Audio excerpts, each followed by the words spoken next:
بسم اللہ الرحمن الرحیم۔ السلام علیکم دوستو، اشفاق احمد اپنی کتاب زاویہ میں لکھتے ہیں کہ ہم سمن آباد میں رہائش پذیر تھے تو ہمارے محلے میں ایک خاتون آئی جو بیوہ تھی اور اس کے 2 بچے تھے۔ اس کا چال چلن دیکھ کر ہم شریف لوگوں کو کوئی اچھا نہیں لگتا تھا۔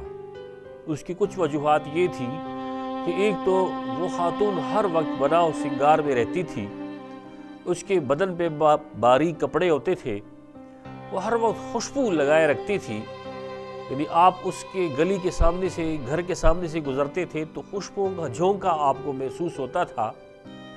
دوسرا، اس کے بچے باہر ہر وقت گلی میں کھیلتے رہتے تھے، جو بہت کم اپنے گھر میں جایا کرتے تھے۔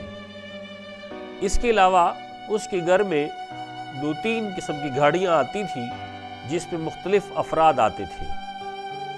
کبھی کبھار وہ خاتون سودا لینے یا سبزی لینے باہر جاتی تھی تو سارے لوگ اس کو دیکھ کر حیران ہو جاتے تھے، کیونکہ بناؤ سنگار کے علاوہ وہ خاتون تھی بھی بڑی خوبصورت۔ تو کہتے ہیں اس کا چال چلن ہم شریف لوگوں کو کوئی بھلا معلوم نہیں ہوتا تھا۔ ظاہر سی بات ہے، جب ہم انسان ظاہراً ان چیزوں کو دیکھتے ہیں تو ہم اس کا کوئی اچھا نتیجہ اخذ نہیں کرتے۔ جس طرح اب میں آپ کو بتا رہا ہوں تو میرے بتانے سے آپ نے اپنا نتیجہ اخذ کر لیا ہوگا۔ کہتے ہیں کہ ایک دن وہ سبزی لے رہی تھی تو اس کو ایک دورہ پڑ گیا اور وہ گر گئی۔ لوگوں نے اس کو ہسپتال پہنچایا۔ 3 دن کے بعد اس خاتون کا انتقال ہو گیا۔ کہتے ہیں ہمیں افسوس بھی ہوا کہ ایک جوان خاتون تھی جو اس عمر میں فوت ہو گئی، لیکن بعد میں ہمیں یہ پتہ چلا کہ وہ خاتون ایک انتہائی موذی مرض میں مبتلا تھی۔ اس کو چمڑے کا کینسر تھا، جس کی وجہ سے اس کے جسم کے اوپر باریک کپڑے ہوتے تھے، اور وہ خوشبو ہر وقت اس لیے لگائے رکھتی تھی کہ اس کے جسم سے ایک بدبو سی پیدا ہوتی تھی، تو وہ اپنے آپ کو لوگوں سے دور رکھنے کے لیے خوشبو لگاتی تھی اور اپنے بچوں کو بھی اپنے پاس نہیں رکھتی تھی، اس لیے ان کو صبح صبح باہر نکال کے وہ گلی میں کھیلتے رہتے تھے۔ اس کے پاس جو 2-3 مرد آتے تھے مختلف گاڑیوں میں، ایک اس کا وکیل تھا جو اس کے قانونی کاغذات اور باقی چیزوں کی رکھوالی اور باقی اس سے مشاورت کے لیے آتا تھا، ایک اس کا فیملی ڈاکٹر تھا جو روزانہ آ کے اس کا چیک اپ کرتا، جو ضروری دوائی دینی ہوتی وہ دوائیاں دے جاتا، اور تیسرا مرد اس کا دیور تھا جو اس کی دیکھ بھال اور اخراجات اٹھاتا تھا۔ اس کے مرنے کے بعد ہمیں یہ ساری چیزیں پتہ چل گئی۔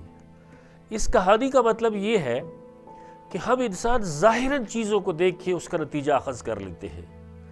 ہم جب ظاہر چیز دیکھتے ہیں تو ہم نے نتیجہ اخذ کر لیا ہوتا ہے، ہم یہ نہیں جانتے کہ باطناً کیا ہوگا، کیونکہ ہمارے اندر ایک عادت سی ہے کہ ہم غلطی نکالنے میں بڑی جلدی کرتے ہیں، ہم تنقید بڑی جلدی کرتے ہیں۔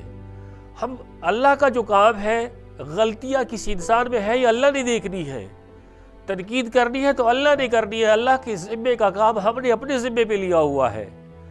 ہم انسان سنی سنائی چیزوں کو، بعض دفعہ نبی کریم صلی اللہ علیہ وسلم کا فرمان ہے کہ بعض دفعہ آنکھوں دیکھا اور کانوں سنا بھی غلط ہو سکتا ہے، لیکن ہم ظاہر چیزوں کو دیکھ کے اپنا نتیجہ اخذ کر لیتے ہیں۔